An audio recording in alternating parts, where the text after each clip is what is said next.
Oi, eu sou a Alissa Tessari e eu sou a idealizadora do projeto Soundcheese, um som que me provoca. E o que dizer?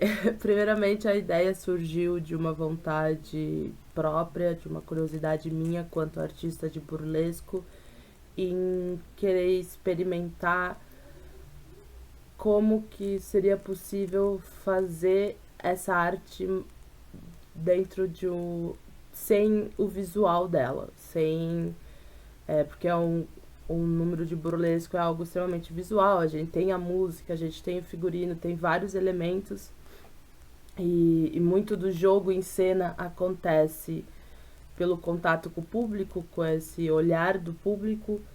Então eu queria, a ideia veio disso, assim, desse lugar de experimentar novas maneiras, até onde o burlesco conseguiria me levar. E acabei tendo essa ideia de tentar transpor um número de burlesco para o som, fazer dele realmente que o produto final dessa experimentação artística fosse um arquivo sonoro, aonde a pessoa botasse os fones de ouvido, ficasse imersa naquilo e ela criasse o número. A imaginação dela queria dizer o que estava acontecendo ali. Então eu acabei chamando o Leonardo Brandão, que é o dramaturgo, que também tem o depoimento dele em sequência, o Guilherme Gregianin, que é o nosso produtor musical e o sound designer de tudo isso, ele que realmente fez acontecer. Chamei eles dois para a gente sentar e tentar imaginar como que a gente conseguiria fazer, como seria a dramaturgia disso, né? Como criar imagens através do som, que referências a gente precisaria buscar e tudo mais. E nessa conversa a gente teve essa. A gente chegou nesse ponto em que, beleza, a gente está fazendo uma coisa para deficientes visuais, ok. Mas é diferente como se cria a imagem na nossa cabeça, pessoas que já enxergaram, que têm essa memória, do que uma pessoa que nunca enxergou, né? Já nasceu sem poder ver. Então a gente sentiu essa necessidade de realmente trabalhar junto com consultores, a gente chama eles de consultores. A gente, infelizmente, não podia pegar todo mundo, então a gente acabou tendo 3 consultores, que foi o Adriano, a Marcilene e a Inês. A Marcilene e a Inês, elas também deixaram depoimento.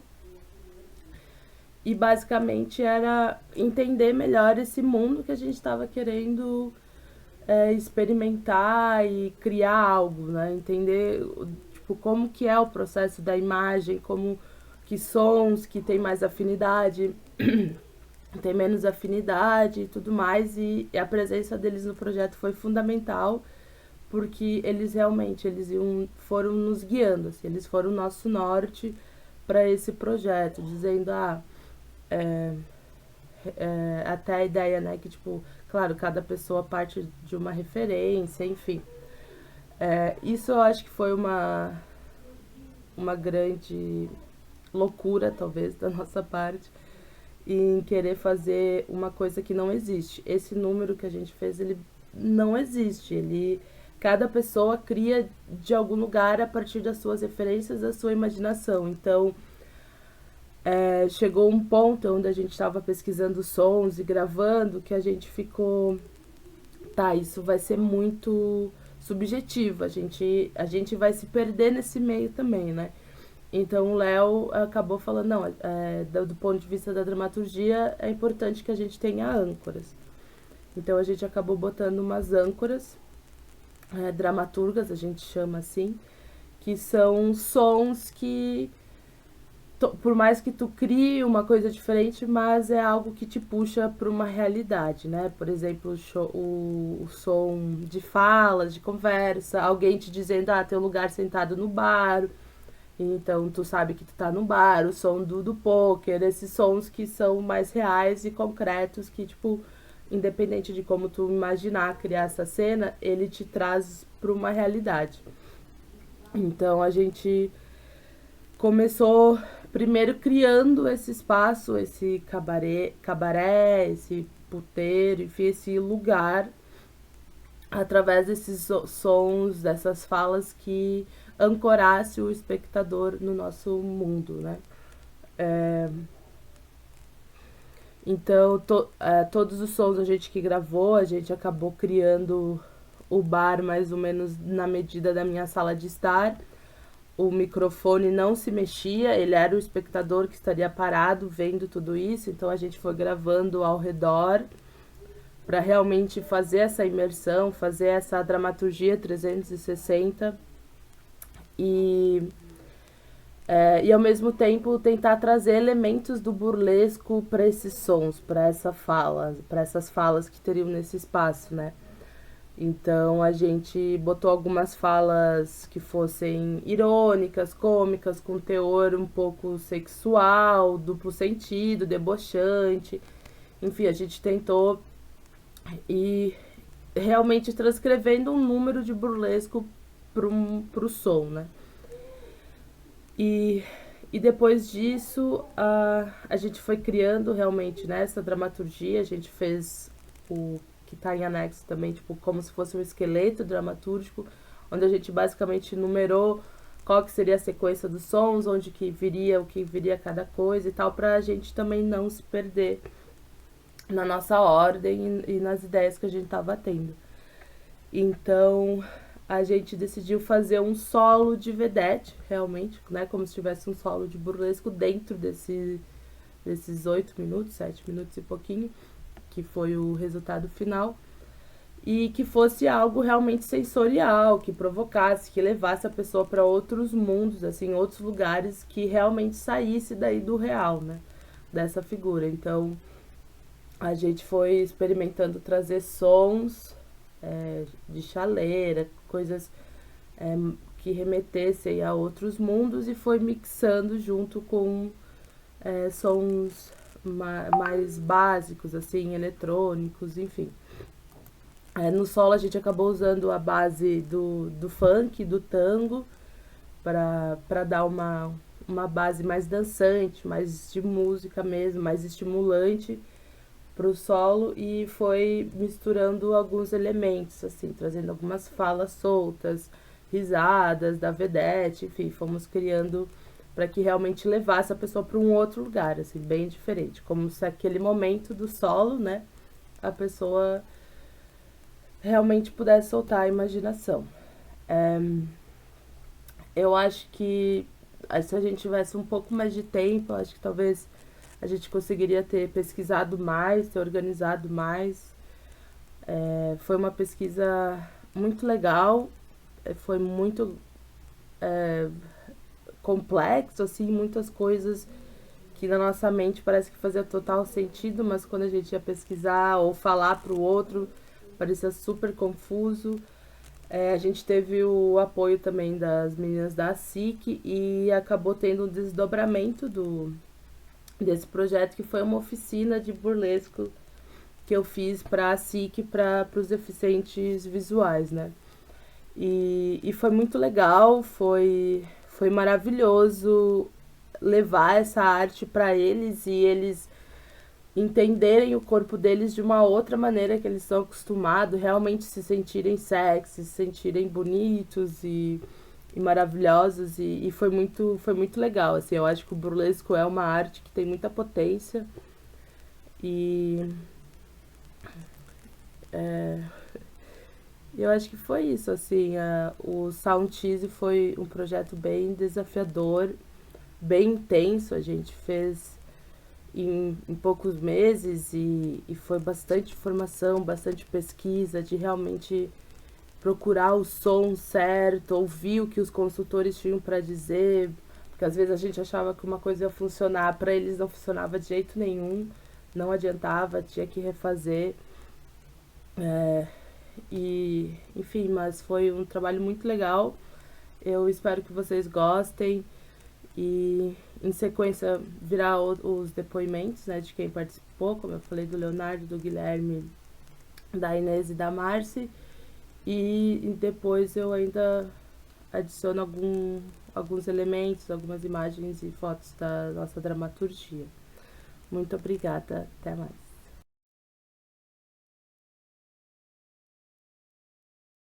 Oi, eu sou o Leonardo Brandão e eu trabalhei como dramaturgo no projeto Sound Tease, um som que me provoca.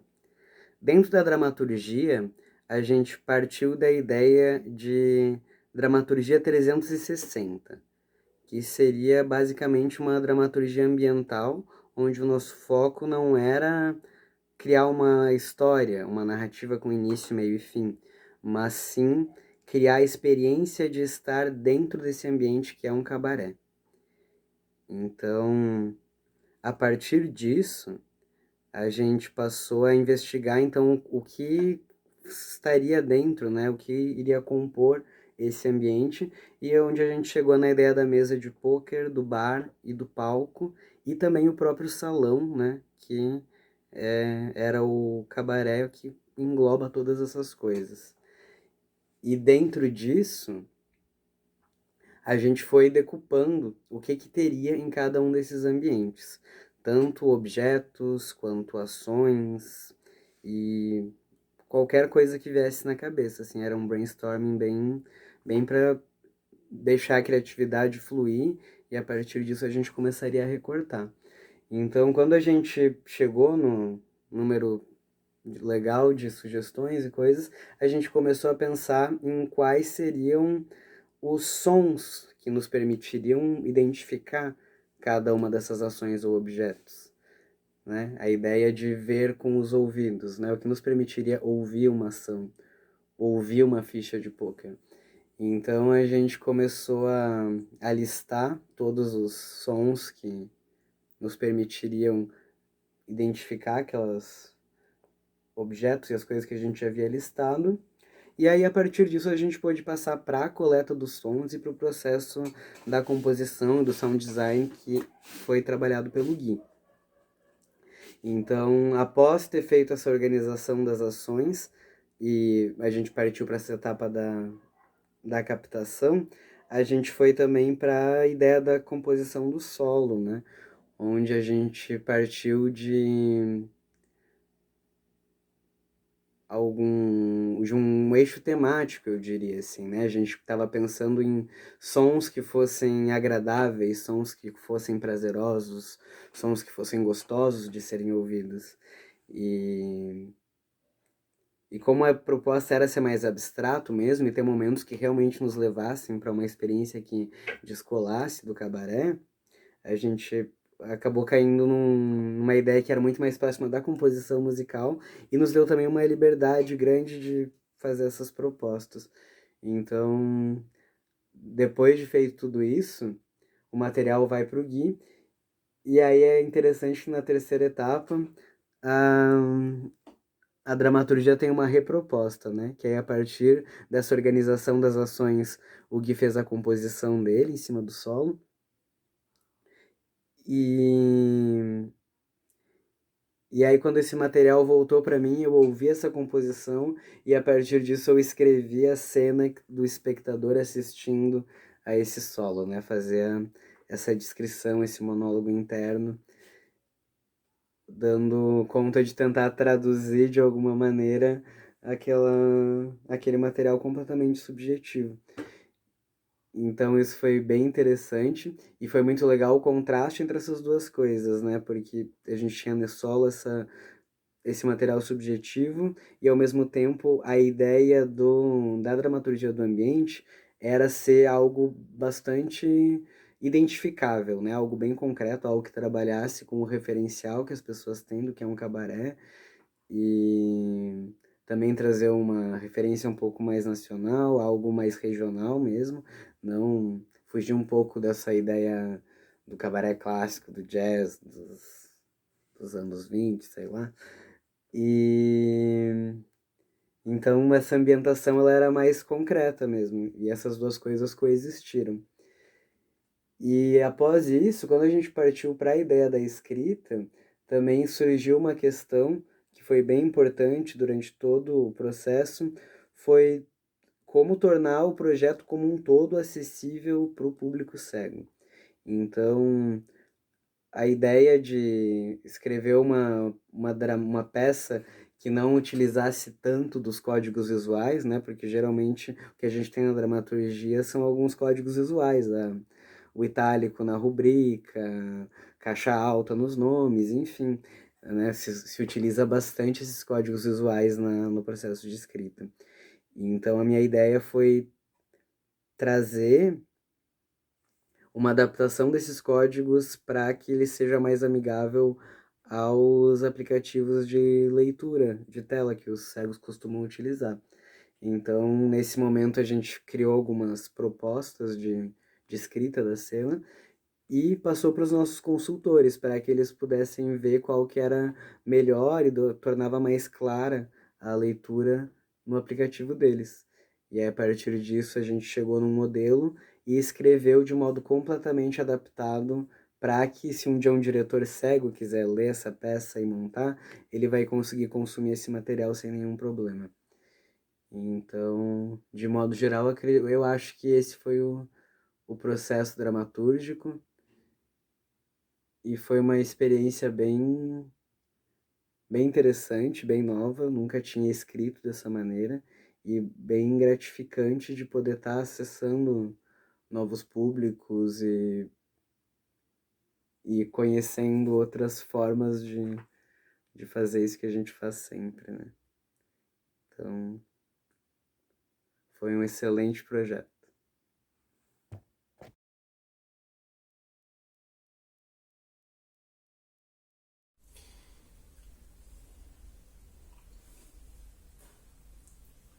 Então, participar do projeto Sound Tease, um som que me provoca, foi realmente mergulhar numa proposta onde os elementos não estavam tão nítidos assim e permitiu com isso que a gente pudesse criar uma narrativa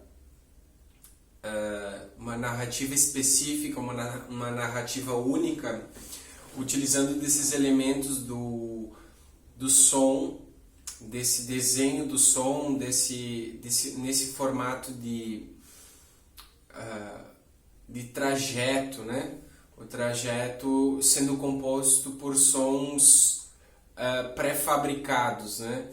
Porque uma das questões do projeto foi a parte técnica, né? Como gravar tantos elementos sonoros de diversas fontes e fazer com que eles se comuniquem de forma orgânica e que transmitam a ideia a ideia que tinha essa dramaturgia, né? E eu entendo que o desafio de fazer um espetáculo de cabaré baseado no som, ele pode nos levar a fazer outras criações no sentido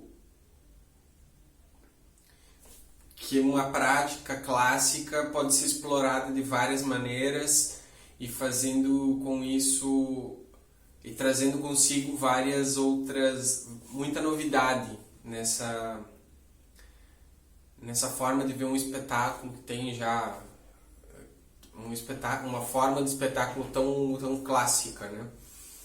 Então isso demonstra que é inesgotável o percurso da criação sonora e da criação cabareteira.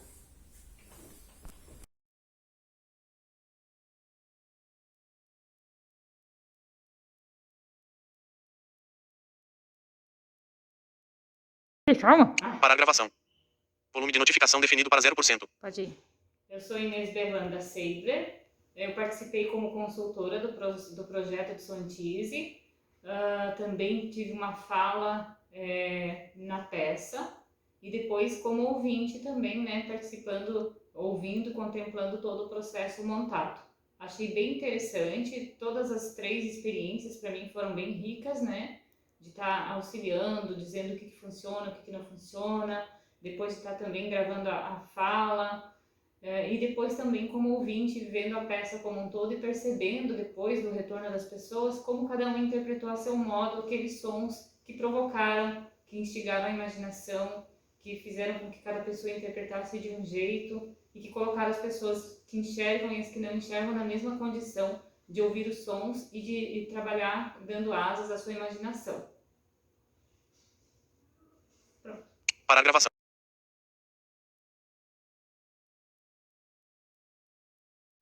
A peça Um Som que Me Provoca realmente entrega o que propõe. Ela trabalha de uma forma extremamente provocativa com a nossa imaginação, mexendo com a criatividade e oportunizando que nós possamos preencher o que fica no interdito. Então, eu só posso parabenizar a equipe que organizou essa peça pela ousadia e pela oportunidade de mexermos com as nossas emoções e com a nossa imaginação. Muito obrigada.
Bem-vindo, bem-vinda ou bem-vinde, como você preferir.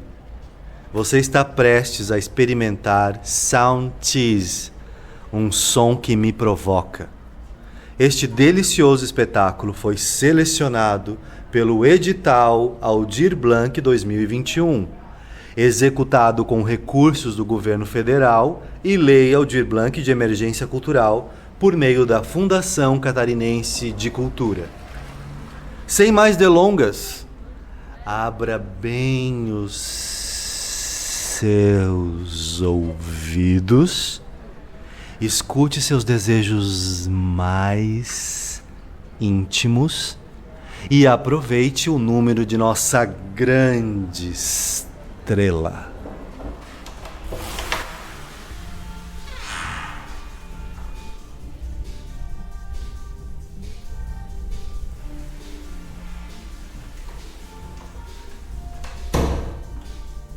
Boa noite! Temos um lugar na bancada do bar. Me acompanhe, por gentileza?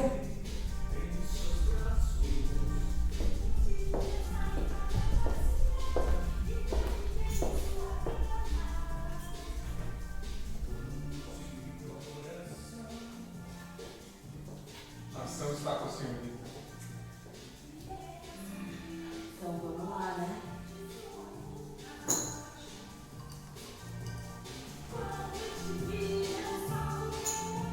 Calma, cara, não bota tudo na boca, senão vai se engasgar aí. Porra, cara.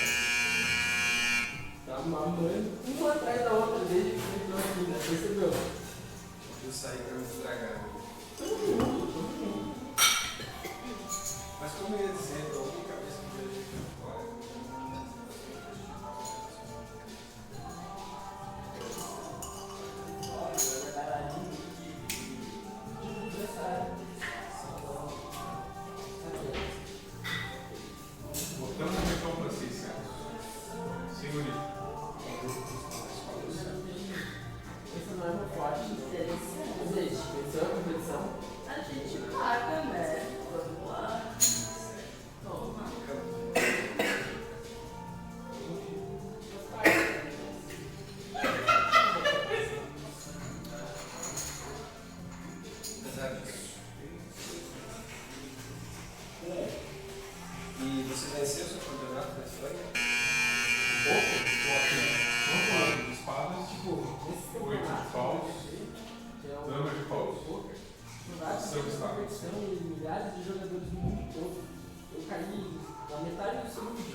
bem, mas também aproveitei a viagem. É bem chato, são horas jogando todos os dias. É legal que as pessoas. Eu falo muito pra clientes. Atores, atrizes, modelos, jogadores de futebol. Esse tá no Neymar, por exemplo. Perdeu esse time. Esse é de doideira. Jogou. Não, acho que não. Ele tava no seu mesmo. Eu tava na mesa mais das galeras, sabe? Barcelona. Eu tô pelo lado de hoje. Vai sair hoje.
Aceita?